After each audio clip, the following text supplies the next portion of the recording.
Hello my dear মাধ্যমিক aspirants, welcome to Anima edu classes. আমি আবার চলে এসেছি তোমাদের সামনে একটা নতুন ভিডিও নিয়ে। আজ আমার ভিডিওর মূল আলোচনা ইতিহাস নিয়ে। তো যেহেতু তোমরা মাধ্যমিক যারা দেবে তাদের জন্য তো সাজেশন ভিডিও করেই দিয়েছি, তো সেগুলো তোমরা দেখে নিও। আর যারা ক্লাস 10-এ উঠলে নতুন বছরে, তো তাদের জন্য এবার ক্লাস শুরু হচ্ছে। তো আজ আমি ইতিহাস বিষয়টা নিয়ে আলোচনা করব। তোমরা জানো ইতিহাসের যখনই বই খুলবে তখনই ফার্স্ট চ্যাপ্টার দেখতে পাবে, যেটা হচ্ছে গিয়ে ইতিহাসের ধারণা, আইডিয়াস অফ হিস্ট্রি। তো আজ আমি মোটামুটি ফার্স্ট চ্যাপ্টারটা নিয়ে আলোচনা করব। তো দেখো, তোমাদের ফার্স্ট চ্যাপ্টারে প্রথমে তোমাদেরকে যে বিষয়টা নিয়ে পড়তে হবে সেটা হচ্ছে নতুন সামাজিক ইতিহাস। নতুন সামাজিক ইতিহাস বলতে কি বুঝবে? যেটা আগেকার দিনে কি হতো, রাজা মহারাজাদের মধ্যে যুদ্ধ, ঠিক আছে, সাম্রাজ্য দখল, এইসব নিয়ে পড়তে। তো ওই ইতিহাসটা না। তো এখানে আমরা রাজা মহারাজাদের যে যুদ্ধ বা কোনো রাজবংশীয় বিবরণ সেগুলো নিয়ে কিন্তু আমরা কোনো আলোচনা করব না। নতুন সামাজিক ইতিহাসে আমরা আলোচনা করব বর্তমান ইতিহাসটাকে নিয়ে। তো বর্তমান ইতিহাস বলতে আমরা কি, একটা দেশ বা একটা জাতির সমগ্র জীবন চর্চা, এটা নিয়ে আমরা আলোচনা করব। যে ইতিহাসে সেটা হচ্ছে নতুন সামাজিক ইতিহাস। তো তোমরা এর মধ্যে কি কি দেখতে পাবে? নতুন সামাজিক ইতিহাসের মধ্যে সাধারণ মানুষের জীবন চর্চা দেখতে পাবে, খেলাধুলা নিয়ে জানবে, ঠিক আছে, এই ইতিহাসে পোশাক পরিচ্ছদ, শিল্প সংস্কৃতি, গান বাজনা, স্থাপত্য ভাস্কর্য, চিকিৎসাবিদ্যা ইত্যাদি তোমরা অনেক বিষয় সম্পর্কে এই ইতিহাসে, নতুন সামাজিক ইতিহাসে তোমরা জানতে পারবে। তো মোটামুটি তাহলে কি বলবো সামারি করলে, যে রাজা মহারাজাদের যুদ্ধ বিবরণ বা রাজবংশীয় বিবরণ না পড়ে যখন আমরা বর্তমান ইতিহাসটাকে জানবো, একটা দেশ বা জাতির সমগ্র জীবনযাত্রা নিয়ে আলোচনা করব, তখন সেই ইতিহাসকে বলবো নতুন সামাজিক ইতিহাস। তো দেখো, নতুন সামাজিক ইতিহাসের মধ্যে অনেকগুলো টপিক নিয়ে আমি বলেই দিয়েছি। তো ফার্স্টে আমি যে টপিকটা নিয়ে বলবো, তোমাদের বইয়ে এভাবে সিরিয়াল অনুযায়ী থাকবে, সেটা হচ্ছে খেলাধুলার ইতিহাস। তো খেলাধুলার ইতিহাস তোমরা জানো, বিভিন্ন ধরনের খেলা অনেকদিন থেকেই চলে আসছে। ক্রিকেট, ফুটবল, রাগবি, হকি, সাঁতার, কুস্তি, টেবিল টেনিস, ব্যাডমিন্টন, অনেক ধরনের খেলা। তো এইরকম খেলাধুলা নিয়ে যেটা তোমরা জানবে যে অনেক দিন আগে থেকে, ঠিক আছে, যেমন তোমরা দেখবে যে পুরোনো দিনের অনেক খেলাধুলার ইতিহাস আমরা জানতে পারি। যেমন মোহনবাগান আইএফএ শিল্ড জেতে, ঠিক আছে, 1911 খ্রিস্টাব্দ নাগাদ। তো সেই ব্যাপার সম্পর্কে জানতে পারবে। তারপরে 1972-এ প্রথম cricket club Calcutta cricket club, যেটাকে শর্টে বলা হচ্ছে সিসিসি, ট্রিপল সি। তো সেটা এই 1972 সাল নাগাদ প্রথম ক্রিকেট ক্লাব তৈরি হয়। তো এই যে ইতিহাসগুলো, ঠিক আছে, এখান থেকে জানবে, খেলাধুলার ইতিহাস থেকে। তারপরে তোমরা দেখো, খেলাধুলার ইতিহাস যখনই তোমাদের পরীক্ষায় প্রশ্ন আসবে, তো 2 নম্বরে একটা প্রশ্ন আসতেই পারে যে খেলাধুলার ইতিহাস কেন গুরুত্বপূর্ণ। তখন তোমরা কোন বিষয়টাকে বেশি গুরুত্ব দেবে? তোমরা বলবে যে খেলাধুলার ইতিহাস গুরুত্বপূর্ণ এই কারণেই যে যে খেলাধুলার ইতিহাসের সাহায্যে যে লিঙ্গগত, মানে খেলাধুলাতে কি হয়, জাতিভেদ, ঠিক আছে, অস্পৃশ্যতা এসব থাকে না। তো তখন কি লিঙ্গগত বা জাতিগত বৈষম্য, এইসব ব্যাপার নিয়ে এখানে কোনো কিছুই হয় না। তাহলে লিঙ্গগত জাতিগত বৈষম্য এখানে দূর করা সম্ভব হয় খেলাধুলার মাধ্যমে। খেলাধুলাটা কি, আমাদের এখনকার দিনে আমরা টিভিতে খেলা দেখছি, মোবাইলে খেলা দেখছি, তো বিনোদনের একটা মাধ্যম হয়ে উঠেছে, এন্টারটেনমেন্টের একটা মিডিয়াম হয়ে উঠেছে। তো খেলাধুলার ইতিহাস এই কারণেই গুরুত্বপূর্ণ যে লিঙ্গগত জাতিগত বৈষম্য দূরীকরণ করা যেতে পারে, বিনোদনের মাধ্যম হয়ে ওঠে খেলাধুলা। তো এই কারণেই খেলাধুলার ইতিহাস গুরুত্বপূর্ণ। এখানে দেখো আমি কিছু ইনফরমেশনও রেখেছি যেগুলো তোমাদের শর্ট কোশ্চেনের জন্য ইম্পর্টেন্ট হবে। যেমন হচ্ছে কৌশিক বন্দ্যোপাধ্যায়, বড়িয়া মজুমদার। এই দুজনকে তোমরা অনেকেই চিনে থাকবে। যে বড়িয়া মজুমদার ক্রিকেট নিয়ে অনেক বই লিখেছেন, অনেক কিছু আলোচনা করেন, কমেন্ট্রিও করেন, অনেক সময় বাংলা কমেন্ট্রিতে শুনে থাকবে বড়িয়া মজুমদার। তারপরে তোমরা যেটা সচিন টেন্ডুলকারের যেটা বই প্লেইং ইট মাই ওয়ে, আত্মজীবনী, তো সেটা লিখতেও কিন্তু বড়িয়া মজুমদার মানে তাকে সাপোর্ট করেছিলেন, ঠিক আছে। তো এই বিষয়ে তোমরা জানতে পারো। তাহলে তোমাদেরকে এরকম কোশ্চেন দিল যে খেলাধুলার ইতিহাস চর্চার সঙ্গে জড়িত, ঠিক আছে, এরকম দুজন ব্যক্তিত্বের নাম লেখো। তখন তোমরা কৌশিক বন্দ্যোপাধ্যায়, বড়িয়া মজুমদার এদের নাম দিয়ে দিলে। কৌশিক বন্দ্যোপাধ্যায় মূলত ফুটবল নিয়ে আলোচনা করেন। তারপরে দেখো আমি কিছু খেলাধুলার নাম রেখেছি, যেখানে ইম্পর্টেন্ট পার্সোনালিটি বা গুরুত্বপূর্ণ খেলোয়াড়দের নাম জানতে পারবে। দেখো মল্লযুদ্ধ হতো আগেকার দিনে, এটা এক ধরনের খেলা, বিশেষ পরিচিতি লাভ করে। যেমন যতীন্দ্র প্রসাদ গুহ, ফণীন্দ্র কৃষ্ণ গুহ, এরা দুজন ছিলেন বিশিষ্ট মল্লযুদ্ধের খেলোয়াড়। তার ফুটবলের ক্ষেত্রে সর্বপ্রথম যদি দেখি, বাংলায় ফুটবলকে মানে সামনের দিকে এগিয়ে নিয়ে যাওয়ার ক্ষেত্রে সর্বপ্রথম যিনি এগিয়ে আসেন তিনি হচ্ছেন নগেন্দ্র প্রসাদ সর্বাধিকারী। এনার হাত ধরেই বাংলার ফুটবল যে খেলা সেটা গুরুত্বপূর্ণ হয়ে ওঠে, জনপ্রিয় হয়ে ওঠে মানুষের কাছে। তারপরে হকিতে তোমরা মেজর ধ্যানচাঁদের নাম পড়বে, ঠিক আছে? তো ধ্যানচাঁদকে আমরা কি হিসেবে জানি? হকির জাদুকর হিসেবে জানি। হকি জাদুকর কাকে বলা হয়? তো ধ্যানচাঁদ নাম জানি। তো এই ধ্যানচাঁদ পুরস্কারও দেওয়া হয় খেলার ক্ষেত্রে, হকি যে খেলা। তো এই হচ্ছে মোটামুটি খেলাধুলার ইতিহাস। তাহলে খেলাধুলার ইতিহাস থেকে যদি 2 নম্বরে কোশ্চেন আসে, তোমরা সেটাও লিখতে পারবে। শর্ট কোশ্চেন এলো, সেটাও তোমরা কিছু আনসার দিতে পারবে। তারপরে যদি একটা 4 নম্বরের টিকাও আসে, সেটাকেও কিন্তু তোমরা বানিয়ে গুছিয়ে লিখে দিতে পারবে। তো এই হচ্ছে ব্যাপার। তারপরে দেখো যে ইতিহাসটা নিয়ে আমি আলোচনা করব সেটা হচ্ছে খাদ্যাভ্যাসের ইতিহাস। তো খাদ্যাভ্যাসের ইতিহাস বলতে কি বুঝবা? দেখো খাদ্যাভ্যাস শব্দতেই আছে খাদ্যের অভ্যাস। তাহলে কোনো একটা দেশের বা কোনো একটা পার্টিকুলার একটা অঞ্চলের তারা কিভাবে খাওয়া দাওয়া করতো, তাদের খাবারের রুচি, ঠিক আছে? তো সেই সম্পর্কে তোমরা জানতে পারবে খাদ্যাভ্যাসের ইতিহাস থেকে। তো খাদ্যাভ্যাসের ইতিহাস একটা দেশের বাণিজ্য, সেই দেশের অর্থনীতি, মানুষের রুচি ও বৈশিষ্ট্য জানতে আমাদেরকে সাহায্য করবে। তার সাথে সাথে কি মানুষের স্বভাব বৈচিত্র্য সম্পর্কেও কিন্তু জানতে অনেকটাই সাহায্য করবে। তারপরে দেখো বিভিন্ন জাতিগোষ্ঠীর খাদ্যের অভ্যাস সম্পর্কেও কিন্তু জানতে আমাদেরকে সাহায্য করবে এই খাদ্যাভ্যাসের ইতিহাস। তাহলে খাদ্যাভ্যাসের ইতিহাস থেকে আমরা মোটামুটি এই বিষয়গুলো জানতে পারি। তো দেখো হরিপদ ভৌমিকের একটা গ্রন্থ রসগোল্লা, সেই গ্রন্থে রসগোল্লার কিভাবে উদ্ভব হয়, রসগোল্লা কিভাবে আবিষ্কার হয় সেই সম্পর্কে আলোচনা করা আছে। নবীনচন্দ্র দাসকে মোটামুটি বলা হয় যে তিনি রসগোল্লার স্রষ্টা, মানে তিনি রসগোল্লা আবিষ্কার করেছিলেন।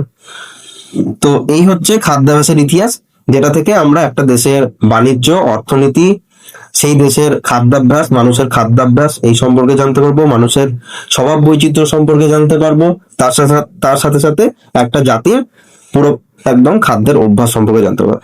দেখো সব জায়গায় তো সবাই সমান খাবার খাবে না, সবাই প্রধান খাবারও সব জায়গায় সমান না। কোনো জায়গায় ভাতই হয়তো প্রধান খাবার, কোনো জায়গায় রুটি, সেটাই ওরা সবসময় মানে বেশিরভাগ ক্ষেত্রে রুটিটাই খেয়ে থাকবে। তো সেক্ষেত্রে বিভিন্ন জায়গায় বিভিন্ন রকম খাবারের অভ্যাস মানুষের, সেটাই। তারপরে দেখো শিল্প চর্চার ইতিহাস নিয়ে আলোচনা করব। তো শিল্প চর্চার ইতিহাসে আমরা শিল্প বলতে কি বুঝি? শিল্প চর্চা বলতে আমরা সঙ্গীত, তারপরে নৃত্য, তারপরে নাটক, চলচ্চিত্র, এগুলো মোটামুটি শিল্প চর্চার এক একটা অঙ্গ। তো দেখো সঙ্গীত আর নৃত্যতে যেটা মনে করা হয় যে আগে হয়তো অনেক প্রাকৃতিক দুর্যোগ, ঝড় ঝঞ্ঝা, বৃষ্টি, একদম বন্যা অনেক দিন ধরে চলছে, তখন মানুষজন কি ভাবতো যে হয়তো দেবদেবী আমাদের উপর অসন্তুষ্ট হয়েছে। তো সেই থেকে বাঁচার জন্য তখন দেবদেবীকে সন্তুষ্ট করার জন্য বিভিন্ন ধরনের নৃত্য প্রদর্শন করতো, বিভিন্ন ধরনের সঙ্গীত নিয়ে তারা লেগে পড়তো। তো এটা হচ্ছে তখন থেকে মনে করা হয় যে এইভাবেই সঙ্গীত বা নৃত্যের আবির্ভাব হয়। তো এই হচ্ছে মোটামুটি আলোচনা। তারপরে হচ্ছে নাটক থেকে দেখো, নাটক তো এখনকার দিনে থিয়েটারে অনেক নাটক হয়, ঠিক আছে, অভিনয় নাটক। তো ভরতমুনির নাট্যশাস্ত্রতে বিভিন্ন ধরনের নাটকের উৎপত্তি, কিভাবে নাটকগুলো আমাদের সামনে এলো, ঠিক আছে, তো সেই নিয়ে কিন্তু আলোচনা করা আছে। চলচ্চিত্র যদি দেখি, হরিশ্চন্দ্র নামে একটা চলচ্চিত্র, যেটা হচ্ছে ভারতের প্রথম নির্বাক চলচ্চিত্র, যেটা দাদা সাহেব ফালকে 1913 সালে পরিচালনা করেছিলেন। তো সেই জন্য দাদা সাহেব ফালকে নামটা কোথায় শুনবে, একটা পুরস্কার, যেটা হচ্ছে চলচ্চিত্র জগতের সব থেকে বড় পুরস্কার হচ্ছে দাদা সাহেব ফালকে পুরস্কার, যেটা প্রতি বছর কোনো বিশিষ্ট অভিনেতাকে দেওয়া হয় তার অভিনয়ের সাফল্যের জন্য দেওয়া হয়। তো চলচ্চিত্র, আর এখন তো বিভিন্ন ধরনের ভাষার চলচ্চিত্র চলে এসছে। তারপর তোমরা চলচ্চিত্র জগতে আমাদের যদি বাঙালিদের কথা বলা হয়, তাহলে বাঙালি পরিচালক রূপে তোমরা সত্যজিৎ রায়, মৃণাল সেন, তপন সিংহ, ঋত্বিক ঘটক প্রমুখ তোমরা বিশিষ্ট পরিচালকদের নাম জেনে থাকবে। তো চলচ্চিত্র থেকে মোটামুটি এগুলোই তোমার পড়বে। তারপরে দেখো, যে ইতিহাসটা নিয়ে আলোচনা করব আমি, সেটা হচ্ছে পোশাক পরিচ্ছদের ইতিহাস। তো তোমরা জানো যে প্রাচীন যুগে বা আদিম যুগে মানুষ তো আর পোশাক পরতো না, পোশাক ব্যবহার সম্পর্কে জানতোই না। তারপর পশুর ছাল, ঠিক আছে, তারপরে গাছের পাতা দিয়ে তারপর ওরা নিজেদের শরীরকে ঢেকে নিত, যখন বুঝতে বুঝতে শিখলো যে পোশাকের গুরুত্ব কোন জায়গায়। তো তারপর আস্তে আস্তে পোশাকের বিভিন্ন বিবর্তন হয়, ঠিক আছে। আস্তে আস্তে তারা কার্পাস, পশম এসবের বস্ত্র পরিধান করে, ঠিক আছে। তোমরা জানো যে বিভিন্ন শ্রেণীর ক্ষেত্রে আগে কি করতো, যারা প্রজা থাকতো তাদের পোশাক একরকম, যারা রাজা থাকতো তাদের পোশাক একরকম, ঠিক আছে। আর এখন তো স্ত্রী আর পুরুষ তাদের পোশাক অনেক পার্থক্য, বিস্তর ফারাক দেখা যাচ্ছে এখন। তো লিঙ্গ বিশেষে আমরা পোশাক দেখতে পাই, ঠিক আছে। কোনো জায়গায় পোশাকে হয়তো বৈচিত্র্য বলতে কোনো জায়গায় হয়তো লুঙ্গি পরেই থাকে, কোনো জায়গায় তোমরা দেখে থাকবে যে মেয়েদের মতন পোশাক হয়তো ছেলেরাই পরছে, ঠিক আছে। তো বিভিন্ন ধরনের পোশাকের একদম বৈচিত্র্য তোমরা দেখতে পাবে। তো পোশাক পরিচ্ছদের ইতিহাস থেকে তোমরা কি জানতে পারবে, যে বিভিন্ন জায়গা বা বিভিন্ন দেশের পোশাক পরিচ্ছদের সম্পর্কে জানতে পারবে, তাদের রুচি, পোশাকের প্রতি রুচি, তারপরে কোন পোশাক পরলে তাদেরকে ভালো লাগবে। তো সেই সব দিক দিয়ে দেখতে গিয়ে কিন্তু পোশাক পরিচ্ছদের বিভিন্ন বিবর্তন ঘটে। তো তারপরে শ্রেণী বিশেষে তো বললামই, যে রাজা প্রজা, তারপরে হয়তো ক্ষত্রিয় বংশে যারা যুদ্ধ করতে যাবে তাদের এক ধরনের পোশাক থাকতো, ঠিক আছে। তো বিভিন্ন ধরনের পোশাক আছে। তো দেখো, মলয় রায় বলে একজন লেখক, ঠিক আছে, তিনি বাঙালির বেশবাস, তারপরে বিবর্তনের রূপরেখা বলে দুটো বই লিখেছিলেন। তো সেখানে বাঙালিদের বিভিন্ন ধরনের পোশাক পরিচ্ছদ নিয়ে বলা হয়েছে। তার সাথে সাথে বিবর্তনের রূপরেখা এখানে, যে পোশাকটির কিভাবে আস্তে আস্তে বিবর্তন হয়, একরকম ছিল আগে, এখন কিরকম পোশাক, তো সেই নিয়ে কিন্তু অনেক আলোচনা করা হয়েছে। তারপরে দেখো, যানবাহন আর যোগাযোগ ব্যবস্থার ইতিহাস। তো তোমরা জানো যে আগেকার দিনে তো আর এরকম আমাদের এখন যেমন পাকা রাস্তা, একদম পিচ দিয়ে তৈরি রাস্তা এরকম তো ছিল না, একদম মোরামের রাস্তা বা মাটির রাস্তা ছিল। তো আস্তে আস্তে সেই রাস্তারও কিন্তু আস্তে আস্তে বিবর্তন দেখা যায়, আস্তে আস্তে পাকা রাস্তা হয়ে যায়। এখন তো যানবাহনের ক্ষেত্রে বাস, ট্রাম, ট্রাম যদিও একটু বিলুপ্তির দিকেই, তারপরে তোমাদের হচ্ছে ট্রেন, উড়োজাহাজ বা এরোপ্লেন, এগুলো তো সব চলে এসছে। তো যাতায়াত একদম খুবই সুবিধা এখন যাতায়াতে। তো সেই ক্ষেত্রে যানবাহন আর যোগাযোগ ব্যবস্থার ইতিহাস থেকে তোমরা এটাই জানতে পারবে যে আগেকার দিনে কিভাবে যোগাযোগ ব্যবস্থাটা ছিল, বা যানবাহন, যে যানবাহন গুলো ছিল আর এখন যে যানবাহন গুলো আছে, এটার মধ্যে যে একটা লিঙ্ক, ঠিক আছে, আস্তে আস্তে কিভাবে এটা পরিবর্তন হয়, ঠিক আছে আমাদের। তো সেইটাই তোমরা জানতে পারবে। তো একটা আহ, যানবাহন বা যোগাযোগ ব্যবস্থার ইতিহাস তোমাকে একটা জায়গার বা একটা দেশের কি সামাজিক, রাজনৈতিক, অর্থনৈতিক, সাংস্কৃতিক সব দিক দিয়ে মানে এগিয়ে রাখবে। তো সেক্ষেত্রে যানবাহন আর যোগাযোগ ব্যবস্থার ইতিহাস কিন্তু খুবই গুরুত্বপূর্ণ। তারপরে দেখো, দৃশ্যশিল্পের ইতিহাস। তোমরা এখানে মোটামুটি ওই চিত্র, ফটোগ্রাফি এই নিয়ে যে ইতিহাস সেটা নিয়ে পড়বে। তো চিত্রতে কি, আগেকার দিনে মানুষ কি করতো, মানে বিভিন্ন প্রাকৃতিক বিষয়ে ছবি আঁকতো, ঠিক আছে। হয়তো কোন একটা রাস্তার ছবি আঁকলো, কোনো একটা পশুর ছবি আঁকলো, পাখির ছবি আঁকলো, এরকম বিভিন্ন প্রাকৃতিক বা সূর্য, ঠিক আছে, কোনো দেব দেবী এরকম ছবি এঁকে বেড়াতো। তারপরে মানুষ গুহাতে পাথর কেটে কেটে অনেক ধরনের চিত্র আঁকতো, গুহা চিত্র, ঠিক আছে। তো এই হচ্ছে মোটামুটি চিত্র। এইভাবে আস্তে আস্তে চিত্রের আবির্ভাব হয়, বিবর্তন হয়। এখন মানুষ কি বিভিন্ন বিষয় নিয়ে চিত্র আঁকে, প্রাকৃতিক চিত্র, তারপরে সাংস্কৃতিক কোনো অনুষ্ঠানের চিত্র বা বিভিন্ন ধরনের চিত্র আঁকে। তো বিভিন্ন চিত্র, চিত্রাকার তো এখনকার দিনে আছে শিল্পী।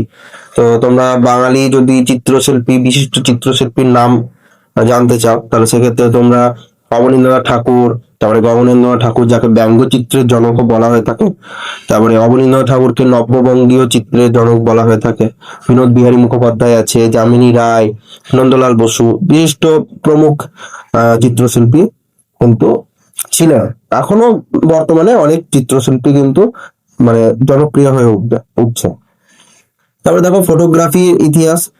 তো ফটোগ্রাফি মানে ক্যামেরা, ঠিক আছে, এটা তো অনেক দিন থেকেই আসছে, আস্তে আস্তে এর আবির্ভাব হয়েছে। এখন তো মোবাইলই ফটোগ্রাফি করা হয়, আর ক্যামেরা তো আছেই।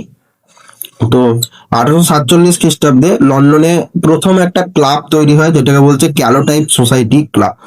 তো এখানে এই ফটোগ্রাফি নিয়েই আলোচনা করা হতো, ফটোগ্রাফি কিভাবে আরো ভালো করে এই বিষয়টাকে পপুলার করে তুলবে। তো সেই ক্লাবে এইসবই কাজকর্ম চলতো। তবে 1853 সালে রয়্যাল ফটোগ্রাফিক সোসাইটি বলে আরেকটা সোসাইটি গড়ে ওঠে। তো সেখানেও কিন্তু এই ফটোগ্রাফি নিয়েই আলোচনা করা হতো। ঠিক আছে। আর আমাদের ভারতীয় যদি বলি, তাহলে উপেন্দ্র কিশোর রায়চৌধুরী, ঠিক আছে, যার ছাপাখানাতে তো বিশিষ্ট ভূমিকা আছেই, আর ফটোগ্রাফিতেও কিন্তু তার অবদান গুরুত্বপূর্ণ। আর এখন বাঙালি মধ্যবিত্ত তো মানে ফটোগ্রাফি নিয়েই মানে মেতেই থাকে সবসময়, নিজেদের সেলফি নেওয়া, তারপর ঘুরতে গেলে কোনো জায়গার ছবি তোলা, এসব তো আছেই। তারপরে দেখো স্থাপত্যের ইতিহাস। তো স্থাপত্যের ইতিহাস বলতে কি বুঝি আমরা, যে বিভিন্ন ধরনের সৌধ, যেমন হচ্ছে অট্টালিকা, প্রাসাদ, মন্দির, মসজিদ প্রভৃতি। তো এইসব নির্মাণের ইতিহাসকেই আমরা কি বলি, আমরা বলি স্থাপত্যের ইতিহাস। ঠিক আছে। তো এই স্থাপত্যের ইতিহাস কি কাজে লাগবে আমাদের? আর কিছুই না, যে স্থাপত্যের ইতিহাস একটা নির্দিষ্ট দেশের বা নির্দিষ্ট একটা অঞ্চলের স্থাপত্য থেকে শিল্পকলার বিবর্তন, উন্নয়নের ধারা, মানুষের রুচিবোধ, ধর্মবিশ্বাস, অর্থনীতি ও জীবনযাত্রার ধারণা, এইসব সম্পর্কে আমাদেরকে অবগত করে। ঠিক আছে। এইসব সম্পর্কে আমরা জানতে পারি যে একটা দেশের স্থাপত্য, তার শিল্পকলা কিভাবে আস্তে আস্তে বিবর্তন হলো, তারপরে উন্নয়নটা কতটা হয়েছে, ঠিক আছে, মানুষের রুচিবোধ, ধর্মবিশ্বাস, অর্থনীতি, এইসব সম্পর্কে জানতে পারি। তো মোটামুটি দেখো, দুটো আমি বই, প্রণব রায়ের লেখা মেদিনীপুর ইতিহাস ও সংস্কৃত প্রথম খণ্ড, আর হচ্ছে পার্সি ব্রাউনের লেখা বই ইন্ডিয়ান আর্কিটেকচার বলে। তো এই দুটো বইয়ে বিভিন্ন ধরনের স্থাপত্যের ইতিহাস নিয়ে আলোচনা করা হয়েছে। নেক্সট দেখো স্থানীয় ইতিহাস। স্থানীয় ইতিহাস আর কিছুই না, স্থানীয় বলতে কি বুঝি, যে কোনো একটা নির্দিষ্ট অঞ্চল, কোনো একটা এলাকা, সেখানকার ইতিহাস। তো এখানে আমরা মোটামুটি যে ইতিহাস সম্পর্কে জানবো সেটা হচ্ছে ক্ষুদ্র ইতিহাস বা আঞ্চলিক ইতিহাস, মানে একটা অঞ্চলের ইতিহাস। ঠিক আছে। একটা নির্দিষ্ট কোনো ছোট এলাকায় হতে পারে বা কোনো বড় এলাকা হলো, ঠিক আছে, সেই অঞ্চলের ইতিহাস। তাহলে কি এটা, যেটা প্রথাগত আমরা ইতিহাস পড়ে আসি, যে অনেকটা একটা দেশের সম্পর্কে বা আগেকার দিনের ঘটনা, সেই থেকে একটু আলাদা। ঠিক আছে। তো এখানে আমরা মোটামুটি উপকথা, লোককথা, তারপরে বিভিন্ন প্রচলিত কিংবদন্তি, যেমন মুখের কথা, ইতিহাস চর্চা, এইগুলো নিয়ে আমরা জানতে পারি। তাহলে স্থানীয় ইতিহাসের উপাদান বলতে আমরা কি বুঝি, উপকথা, লোককথা, প্রচলিত কিংবদন্তি, অর্থাৎ মুখের কথা, ইতিহাস চর্চা, এইসব সম্পর্কে। তাহলে স্থানীয় ইতিহাস চর্চা বলতে একটা নির্দিষ্ট অঞ্চল বা এলাকার ইতিহাস, মানে ক্ষুদ্র ইতিহাস, একটা আঞ্চলিক ইতিহাসকে বলছে। তো এখানেও দেখো নিহার রঞ্জন রায়ের লেখা বই বাঙালির ইতিহাস আদি পর্ব, তারপরে সতীশচন্দ্র মিত্রের লেখা যশোহর খুলনার ইতিহাস। তাহলে কি একটা নির্দিষ্ট জায়গার ইতিহাস সম্পর্কে আমরা জানতে পারছি। রাধারমন সাহার লেখা পাবনা জেলার ইতিহাস, তাহলে পাবনা জেলার ইতিহাস সম্পর্কে জানতে পারছি। এরকম অনেক বই আছে যেগুলো স্থানীয় ইতিহাস নিয়ে আলোচনা করেছে, সেই জায়গার ইতিহাস নিয়ে আলোচনা করেছে। তারপরে দেখো সামরিক ইতিহাস। তো সামরিক শব্দের অর্থ কি? সামরিক শব্দের অর্থ হচ্ছে যুদ্ধ বা সংগ্রাম।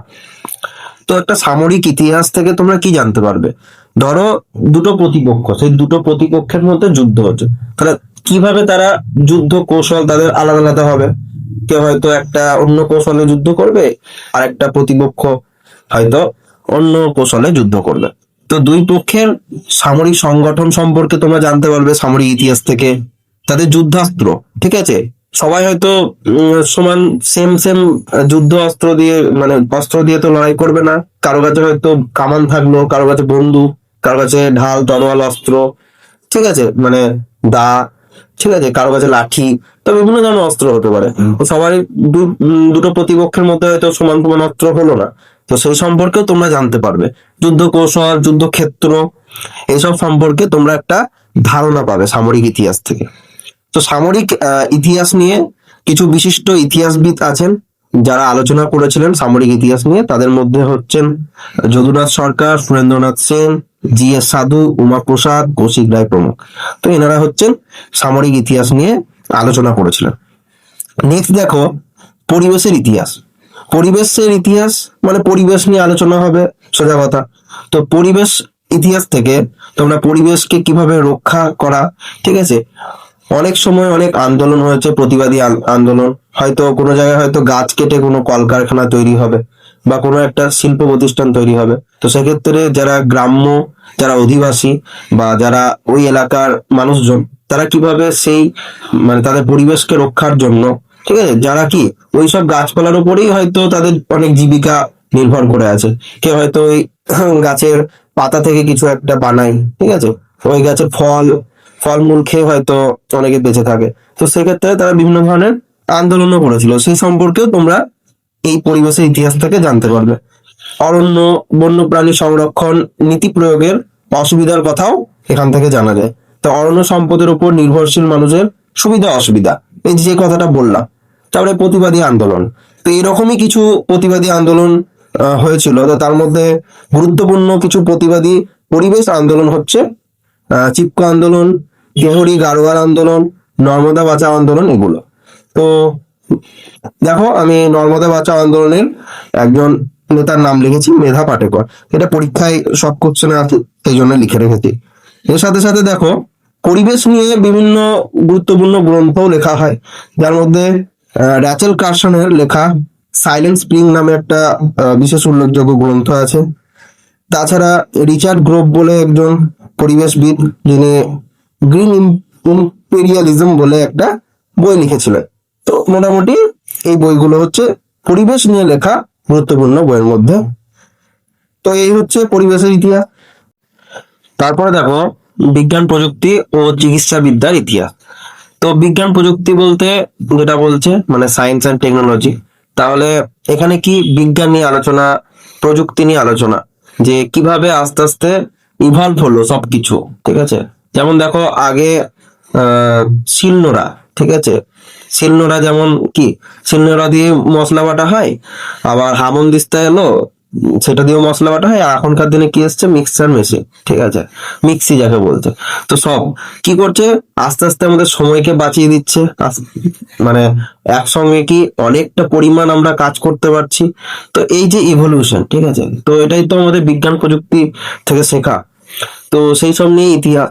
তারপরে হয়তো কোনো যুদ্ধক্ষেত্রে হয়তো কোনো সেনা বা কোনো সোলজার হয়তো আঘাত পেলো, ঠিক আছে, তার কোনো জায়গায় ক্ষত হলো, তো সেখানে কি চিকিৎসা বিদ্যা, যে তার ট্রিটমেন্ট লাগবে, তো কিভাবে তার চিকিৎসা হবে, সেইভাবে আস্তে আস্তে এবার এটা চিকিৎসা বিদ্যা প্রাচীন যুগ থেকে চলে আসছে, ঠিক আছে।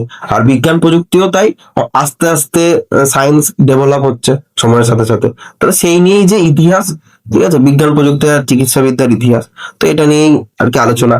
তো এখানে তোমরা এগুলো তো লিখবেই, তার সাথে কিছু গ্রন্থ বা বই আছে যেগুলো বিজ্ঞান প্রযুক্তি আর চিকিৎসা বিদ্যা নিয়ে আলোচনা করে।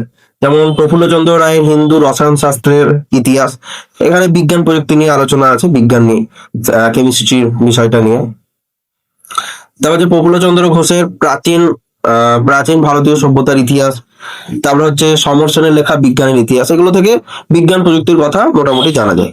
তারপর দেখো বিভিন্ন আহ চিকিৎসা বিদ্যার সঙ্গে যুক্ত, তার সাথে বিজ্ঞান প্রযুক্তির সঙ্গে যুক্ত বিজ্ঞানী বা বিভিন্ন ভারতীয় ব্যক্তিত্ব, যেমন হচ্ছে মহেন্দ্রলাল সরকার, মধুসূদন গুপ্ত, জগদীশ চন্দ্র বসু, আচার্য প্রফুল্লচন্দ্র রায়, ঠিক আছে, বিভিন্ন বিজ্ঞানী ও চিকিৎসক। যেমন মধুসূদন গুপ্ত হচ্ছে শল্য চিকিৎসা, যেটা হচ্ছে, ঠিক আছে, যেটা হচ্ছে ওই সার্জারি, ঠিক আছে, আহ, যাকে বলা হচ্ছে শব ব্যবচ্ছেদ যে ব্যাপারটা, ঠিক আছে, মানে পোস্টমর্টম যাকে বলে থাকি, তো সেইটা নিয়ে উনি কাজ করেছিলেন। তারপরে জগদীশ চন্দ্র বসু, তোমরা জানো যে গাছের যে প্রাণ আছে সেটা সর্বপ্রথম তিনি দেখেছিলেন। রেডিওর মানে যে বেতার যন্ত্র, বেতার তরঙ্গ নিয়েও তিনি অনেক কিছু কাজ করেছিলেন। তো মোটামুটি এই সব বিজ্ঞানীরা আমাদের বাঙালি বিজ্ঞানী, তারা বিজ্ঞান প্রযুক্তির সঙ্গে যুক্ত। তো এটা গেল। তারপরে দেখো নারী ইতিহাস, তার একটা বিষয় আছে। তো নারী ইতিহাস দেখো, আগেকার দিনে বা এখনো অনেকটা চলে আসছে যে বেশিরভাগ ক্ষেত্রে পুরুষদেরকেই মানে আগে রাখা হয়। আর সমাজটা হচ্ছে পুরুষতান্ত্রিক সমাজ ব্যবস্থা, ঠিক আছে, সেখানে নারীদের অধিকার, ঠিক আছে, নারীদের প্রয়োজন, এগুলো নিয়ে খুব একটা কথা হয় না। কিন্তু যখনই মধ্যযুগেও দেখো, আবার তুমি আধুনিক যুগে দেখো, যখনই কোনো যুদ্ধ বা আন্দোলন হয়েছে সেখানে কিন্তু নারীরা সবসময় কিন্তু পুরুষদের সমানে সমানে একদম সাপোর্ট করেছে, তাদের দরকার হয়ে উঠেছে। তো সবকিছু ক্ষেত্রেই করেছে, কিন্তু নারীদের অধিকার নিয়ে খুব একটা কথা হয় না। তো নারীদের অধিকার, তাদের দাবি, সেই নিয়ে যে ইতিহাসে আলোচনা করা হয় সেটাই হচ্ছে আমাদের নারী ইতিহাস। তো যেমন দেখো, Joan Scott, Geraldine Forbes, Meera Desai, Kamla Bhasin, এনারা নারীদের ইতিহাস নিয়ে অনেক কিছু লেখালেখি করেছেন। তারা বিশিষ্ট ঐতিহাসিক যারা নারীদের ইতিহাসের কথা বলেছে। আর একটা টার্ম দেখো, ইকো ফেমিনিজম। ইকো ফেমিনিজম শব্দটা ফ্রাঁসোয়া দোমান বলে একজন ঐতিহাসিক, নারী ঐতিহাসিক বলা যেতে পারে। তো তিনি ফেমিনিজম অফ ডেথ নামে একটা তার গ্রন্থে 1974-এ একটা বই লেখে। তো তাতে ইকো ফেমিনিজম শব্দটা প্রথম ব্যবহার করে। তো এটা কিন্তু শর্ট কোশ্চেনের জন্য ইম্পর্টেন্ট, তার জন্য লিখে রেখেছি। তো এটা হলো নারী ইতিহাস। তো মোটামুটি যতগুলো সাব টপিক ছিল, যেটা হচ্ছে নতুন সামাজিক ইতিহাস চর্চার বিষয়বস্তু, সেগুলো নিয়ে আমি মোটামুটি আলোচনা করে দিলাম। এই চ্যাপ্টারের মানে ফার্স্ট চ্যাপ্টারের আরেকটু পার্ট বাকি আছে, যেগুলো নিয়ে আমি পরবর্তী ভিডিওতে তোমাদের সামনে আলোচনা করব। তো আজকে এই পর্যন্তই আমার আলোচনা থাকবে। তো এই চ্যাপ্টারের সেকেন্ড পার্টের ভিডিও খুব তাড়াতাড়ি তোমরা পেয়ে যাবে। তো এতটা যতটা এখন অব্দি পড়ালাম, তো এগুলো কিন্তু 2 নাম্বার 4 নাম্বারের টিকার জন্য কিন্তু ইম্পর্টেন্ট, আর শর্ট কোশ্চেনের জন্য তো আছে। তো এগুলো করো, দেখা হচ্ছে নেক্সট ভিডিওতে। আর ভিডিওটা ভালো লাগলে একটা লাইক করে দিও, চ্যানেলটাকে সাবস্ক্রাইব করো, আর বন্ধুদের মধ্যেও শেয়ার করে দিও। তো দেখা হচ্ছে পরবর্তী ভিডিওতে। Thank you.